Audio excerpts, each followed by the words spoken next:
স্বরাষ্ট্র মন্ত্রণালয় সহ বর্তমান অন্তর্বর্তী সরকার জুলাই গণ অভ্যুত্থানে সম্মুখ সারির যোদ্ধা শরীফ ওসমান হাদির হত্যাকাণ্ডের সঙ্গে জড়িতদের বিচারের বিষয়টিকে সর্বোচ্চ গুরুত্ব দিয়ে দেখছে এবং এই ঘটনার ন্যায় বিচার নিশ্চিতকরণে বদ্ধপরিকর।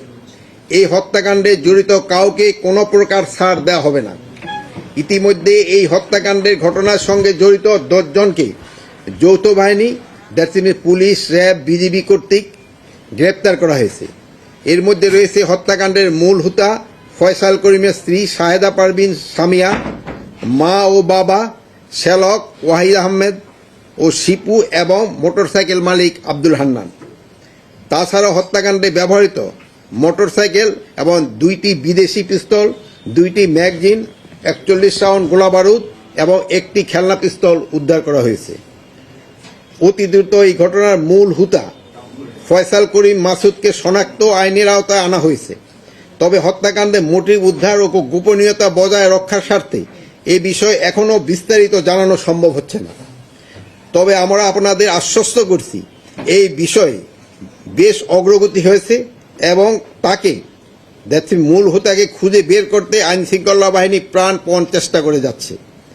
গোয়েন্দা তথ্যের ভিত্তিতে এই ঘটনার সঙ্গে জড়িত থাকার সন্দেহে দালাল চক্র ফিলিপের সহযোগী এবং 5 জনকে আটক করে বিজিবি যথাযথ আইনি প্রক্রিয়ায় পুলিশের নিকট হস্তান্তর করেছে। গতকাল স্বরাষ্ট্র মন্ত্রণালয়ের সম্মেলন কক্ষে পুলিশ, র্যাব এবং বিজিবি যৌথ এক প্রেস ব্রিফিংয়ের মাধ্যমে বিষয়টি সম্পর্কে মিডিয়াকে আপনাদের বিস্তারিত অবহিত করেছে। ওসমান হাদি ভাইয়ের ব্যাপারে গতকাল কিন্তু আমরা একটা প্রেস ব্রিফিং আপনাদের করা হয়েছে এবং ওখানে যারা যারা এটার সাথে মানে ওদের থেকে তো আমি ইনফরমেশন পাই, মানে মেইন লোকগুলি আপনাদের ওই ইনফরমেশনটা দিচ্ছে। ওইটা ছাড়া আমার কাছে এক্সট্রা কোনো ইনফরমেশন নাই। একদিনে ওইরকম কোনো পরিবর্তন হয় নাই, একদিনে আর ওইরকম কোনো পরিবর্তন। যেমন প্রথম আলোর এটা পরিবর্তন আছে যে সকাল পর্যন্ত আমাদের ছিল 10 জন, এখন হয়ে গেছে 17 জন। তারপরে আপনার ইসেরটা যেটা ওই কি বলে 30 সালের ওখানে যে ময়মনসিংহে হলো, ওই ঘটনাটায় অলরেডি আমরা কিন্তু র্যাব 7 জন এবং পুলিশ 3 জন অ্যারেস্ট করা হয়েছে।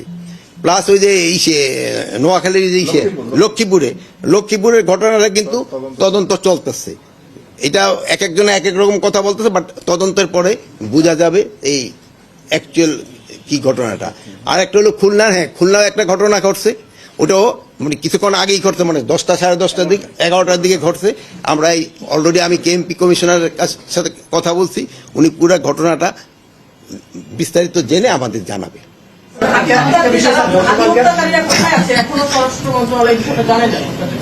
এখন যদি কোথায় আছে হইলে তো তারা ধরে ফেলতাম, যদি আমাদের কাছে যদি ওইরকম নিউজটা থাকতো তাহলে তো ধরে ফেলতাম।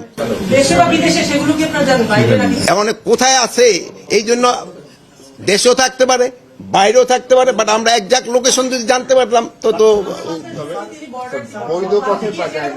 এখন হলো উনি বৈধ পথে যায় নাই, এখন অবৈধ পথে গেছে কিনা এটা তো আমি বলতে পারবো না।